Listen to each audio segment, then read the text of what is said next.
ایک نوجوان تھا جو ایک رات میں کئی لڑکیوں سے گناہ کیا کرتا تھا۔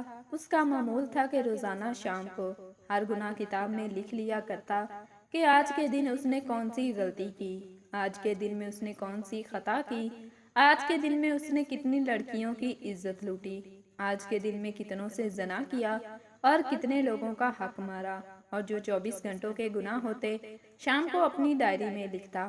ایک رات وہ اپنے معمول کے مطابق اپنے کالے کرتوت اپنی ڈائری میں لکھ رہا تھا کہ دروازے پر کسی نے دستک دی۔ جب اس گناہگار نے دروازہ کھولا تو یہ دیکھ کر حیران رہ گیا کہ سامنے ایک خوبصورت لڑکی کھڑی ہے۔ نوجوان نے پوچھا، کیسے آنا ہوا؟ اس لڑکی نے کہا، میرے بچے یتیم ہیں، میرے بچوں کا باپ کب کا فوت ہو چکا ہے، کسی کی بھینس مری تھی، اس حرام بھینس کا گوشت کتے بھی کھاتے رہے اور میری اولاد بھی کھاتی رہی، 3 دن تو ہم نے وہ حرام گوشت کھایا، اب وہ گوشت بھی کتے کھا گئے، بھینس بھی ختم ہو گئی، اب میرے بچے 3 دن کے بھوکے ہیں، خدارا تیرے دروازے پر آئی ہوں، اللہ کے نام پر مجھے کچھ نہ کچھ کھانے کو مل جائے، میرے یتیم بچے دن بھر کے بھوکے ہیں اور رو رہے ہیں۔ اس نوجوان نے جب اس کا حسن دیکھا تو فائزہ ہو گیا اور کہا، اندر آ جاؤ۔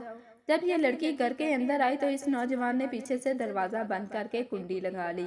لڑکی سمجھ گئی کہ اس بدنیت کی نیت خراب ہو گئی ہے۔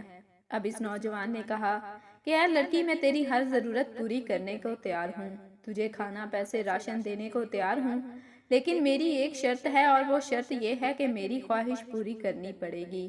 یہ کہتے ہی اس نوجوان نے لڑکی کو اپنی طرف کھینچا تو اس لڑکی کی ایک چیخ نکلی اور زور سے پکارا، اے مصیبتوں کو دور کرنے والے رب، مجھے اس ذلیل انسان سے بچا لے، اے بلاؤں کو دور کرنے والے رب، مجھے اس ذلیل انسان سے بچا لے، اے میری عزت کے محافظ میرے رب، میری عزت کو بچا۔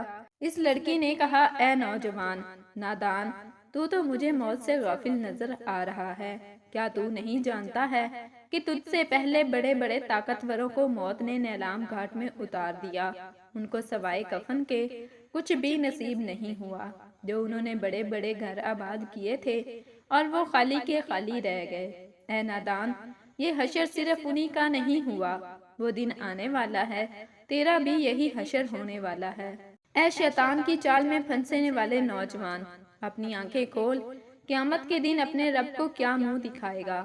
اس گناہگار نوجوان نے جب اس لڑکی کی فریاد سنی تو تڑپ اٹھا اور کہنے لگا، اے لڑکی، ابھی تو نے گناہ کیا ہی نہیں تو اتنی ڈر رہی ہے؟ میں نے جو ساری زندگی گناہوں میں گزاری ہے، مجھے تو تجھ سے زیادہ ڈرنا چاہیے۔ بس یہ کہتے ہی اس کے دل میں رحم آیا، اس لڑکی پر ترس آیا اور اسے چھوڑ دیا، کھانے پینے کا سامان دیا اور رخصت کرتے ہوئے کہا کہ اپنے یتیم بچوں سے کہنا کہ میرے حق میں دعا کریں، آج سے میں پکا توبہ کر رہا ہوں، دعا کرنا اللہ میری توبہ قبول فرمائے۔ اس لڑکی نے جاتے ہوئے نوجوان کو 3 دعائیں دیں، کہا، اے نوجوان، اللہ تیرے تمام گناہوں کو مٹا دے، اللہ تیرے ساتھ صلح کر لے، اور جب تو مرے تو اللہ کا ہو کر مرے۔ یہ 3 دعائیں دیتے ہوئے وہ لڑکی وہاں سے چلی گئی۔ جب وہ چلی گئی تو نوجوان نے دوبارہ گناہوں والی ڈائری کھول لی کہ ابھی جو میں نے گناہ کیا ہے وہ بھی لکھ ڈالوں۔ جیسے اس نے ڈائری کا پہلا صفحہ کھولا تو اس کے اوپر کچھ بھی نہیں لکھا ہوا تھا، تمام کے تمام گناہ مٹ گئے تھے۔ نوجوان نے تمام صفحے چھان مارے، ہر ایک صفحہ چھان مارا، پچھلے سارے کے سارے گناہ مٹ گئے تھے، سارے صفحے سفید نظر آ رہے تھے۔ غائب سے ایک آواز آئی، اے نوجوان، اللہ نے ایک عورت ہاتھوں تیرے صلح کر لی ہے، ایک تو اللہ نے تجھے توبہ کرنے کی توفیق دی ہے، دوسری دعا اللہ نے تیرے ساتھ صلح کی ہے، اور تیسری دعا جب تو مرے گا اللہ کا ہو کر مرے گا۔ لکھنے والے لکھتے ہیں، جب یہ نوجوان مرا تو اللہ کا ولی بن کر مرا، ساری عمر نمازیں پڑھنے میں گزاری، ساری عمر قرآن پڑھنے میں گزاری، اور ساری زندگی اللہ اللہ کرنے میں گزار دی۔